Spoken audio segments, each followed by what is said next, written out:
En 2003, Eric Cantona s'apprêtait à se faire poser des prothèses lorsqu'il rencontra la femme de sa vie. Foudroyée au moment de leur premier regard, elle a tout de suite su qu'il s'agissait de l'homme qu'elle avait toujours attendu et qui allait devenir le père de ses enfants.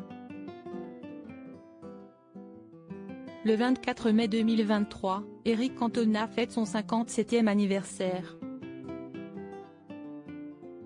Sportif célèbre originaire de Marseille, le footballeur a d'abord connu l'amour dans les bras d'Isabelle Ferrer, sa première femme avec qui il a eu 2 enfants, Raphaël et Joséphine.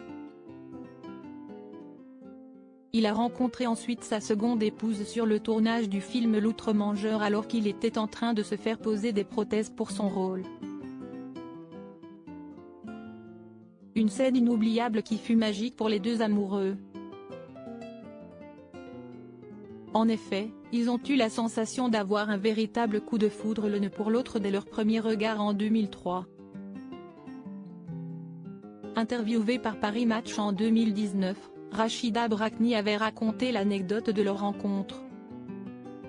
« Je suis arrivée dans la salle de maquillage où il était en train de se faire poser des prothèses autour du cou, puisqu'il était énorme dans le film.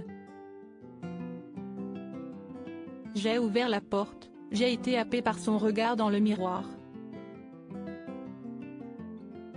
Et j'ai su a-t-elle expliqué. Auprès des journalistes de Madame Figaro, elle ajoutait être persuadée qu'Eric Cantona était l'homme de sa vie, celui qu'elle avait toujours cherché. Si on s'est rencontrés, ce n'est pas par hasard avait-elle révélé.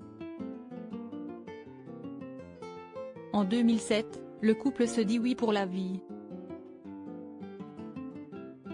Ensemble, ils ont eu 2 enfants, un garçon prénommé Emir, le 25 octobre 2009, et une fille Selma, le 17 octobre 2013.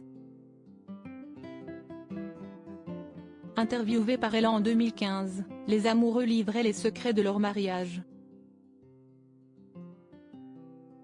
On a tendance à penser que le mariage, si est effrayant, alors que, à mes yeux, se marier, c'était sceller notre lien.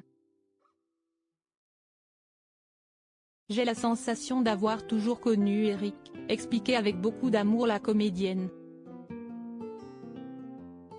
Pour autant, elle pense que l'amour doit savoir allier la liberté.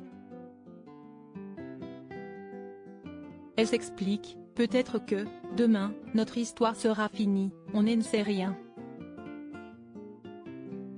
Si est ça qui est fort, savoir qu'on est libre. De son côté, Eric Cantona ajoutait, on ne dépend de rien. Rachida ne dépend pas de moi. Je ne dépends pas d'elle. On dépend uniquement de l'envie d'être ensemble. Si est tout, si est bien aussi d'affronter les difficultés, indiqua Eric Cantona qui révélait être un homme avec un tempérament très jaloux. Ainsi, s'il devait y avoir quelqu'un d'autre, ce serait une femme, concluait-il.